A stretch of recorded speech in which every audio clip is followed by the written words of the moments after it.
A minha opinião, e inclusive do meu governo, é de que o desenvolvimento não se faz sem recursos. E, portanto, é uma opinião positiva de apoio àquilo que o banco apresentou na reunião de hoje. As únicas ressalvas que nós colocamos têm a ver com a necessidade que o banco tem que ter para encontrar as melhores formas de proteger os países de economias frágeis. Proteger do ponto de vista de contribuição, mas também proteger do ponto de vista de priorização na alocação de recursos a esses países para poderem se aproximar aos países que estão mais avançados.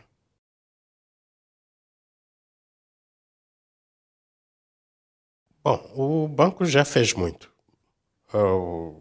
Financiou infraestruturas, financiou e engajou-se muito na questão do desenvolvimento da agricultura, financiou vários projetos.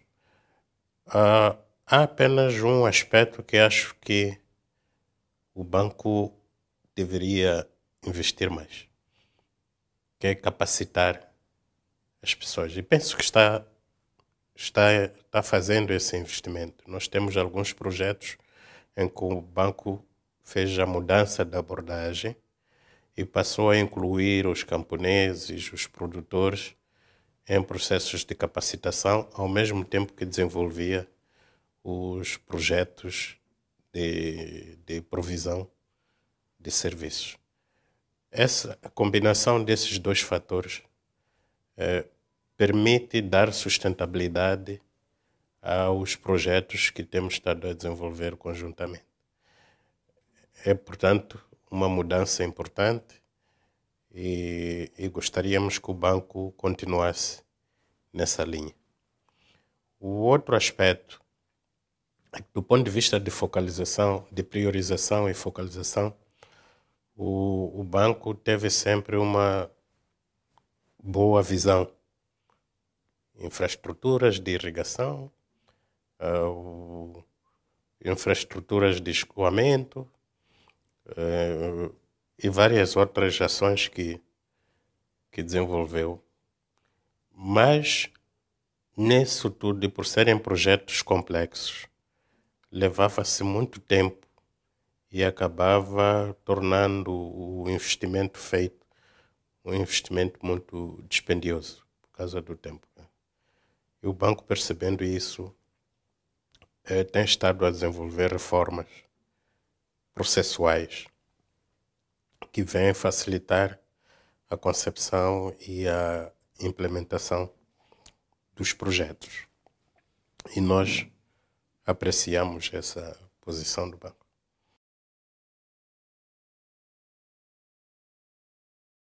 Bom, cada país tem seus paradigmas.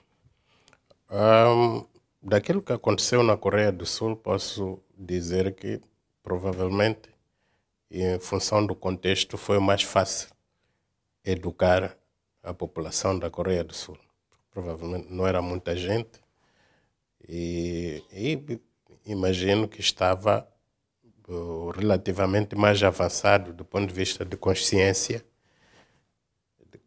econômica do que os africanos. Nós em África deparamos com problemas sérios de sobrepopulação,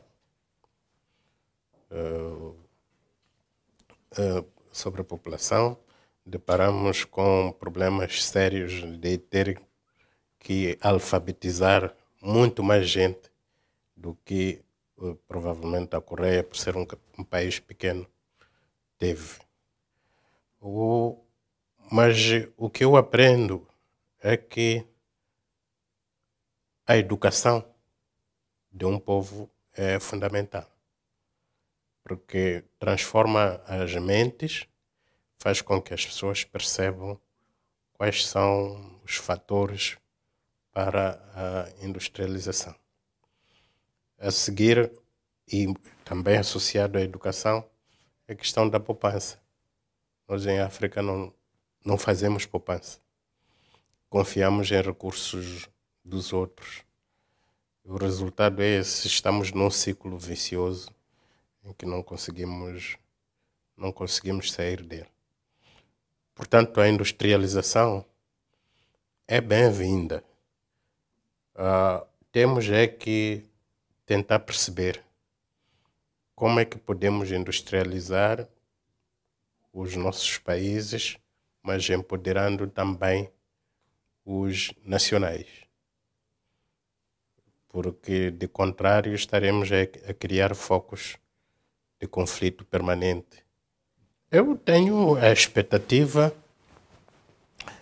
de que, através do banco, consigamos ter alguns recursos para o apoio, ou incrementar o apoio a iniciativas privadas. Agora mesmo que eu falo, por exemplo, nós em Moçambique temos um extenso oceano. Os pescadores industriais e artesanais tiram muito peixe, mas esse peixe, se não é vendido no mercado local fresco, não temos outra hipótese, porque não temos indústria de conservação. Então, temos expectativa de que de lá provenham recursos que possam complementar o esforço que o setor da agricultura e o setor pesqueiro fazem, de forma a maximizar os rendimentos dos produtores.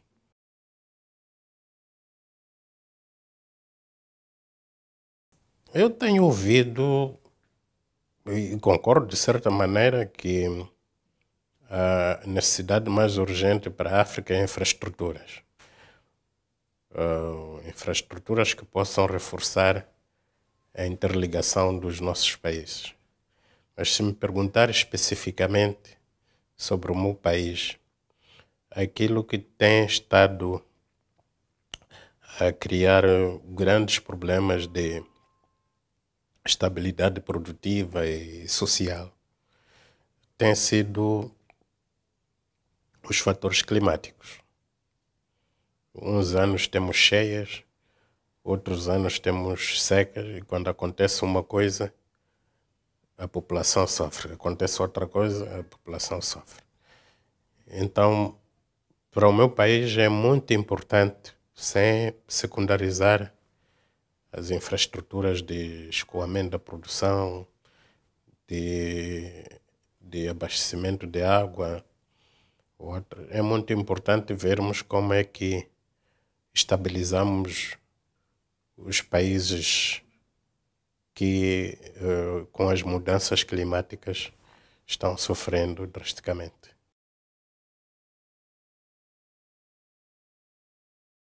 A primeira e a mais importante é alimentar a África.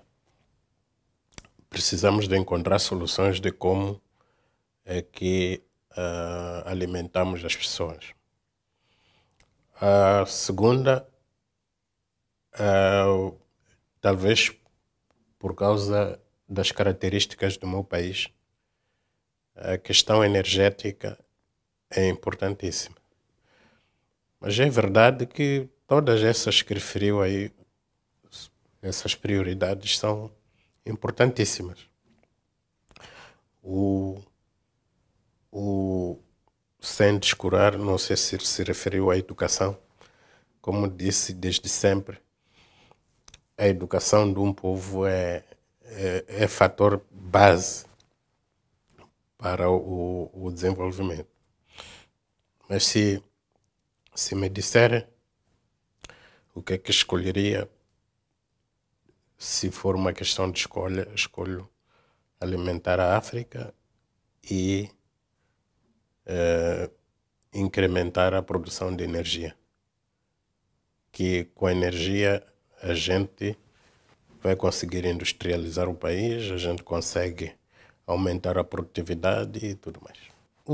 A produção de alimentação é dos camponeses, não é? Mas como eu disse, o grande problema dos camponeses é que uns anos produzem bem e depois vendem tudo. Outros anos produzem mal e não têm o que comer.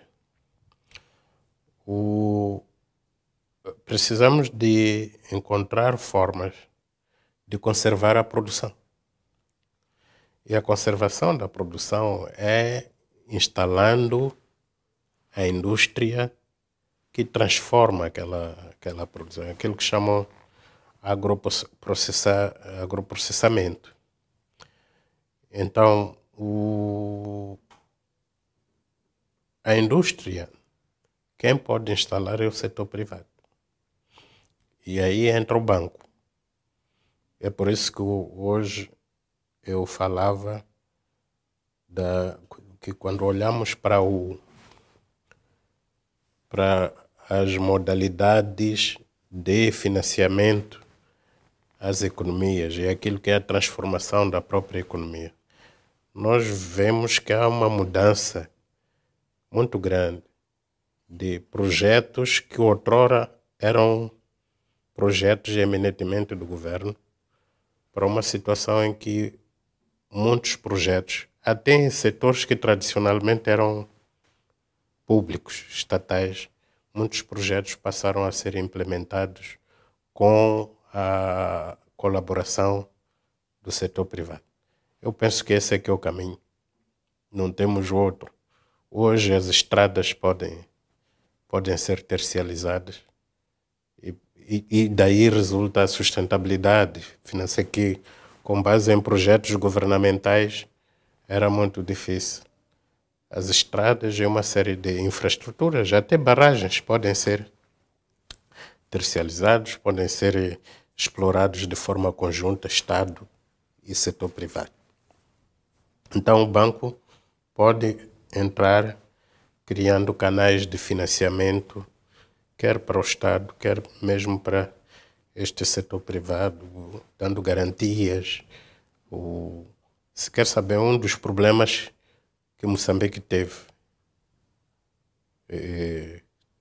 e que fez com que chegássemos a esta situação é que Moçambique quis implementar projetos de logística a grandes projetos de exploração de gás.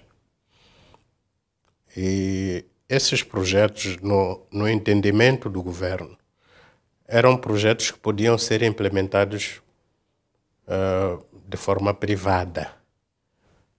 E então o governo autorizou que certas entidades fossem buscar financiamento, que era para montar a logística de gás. O resultado, como não havia formas de financiamento do risco, o resultado foi esse. O risco todo acabou ficando com o governo. E hoje estamos na situação em que estamos.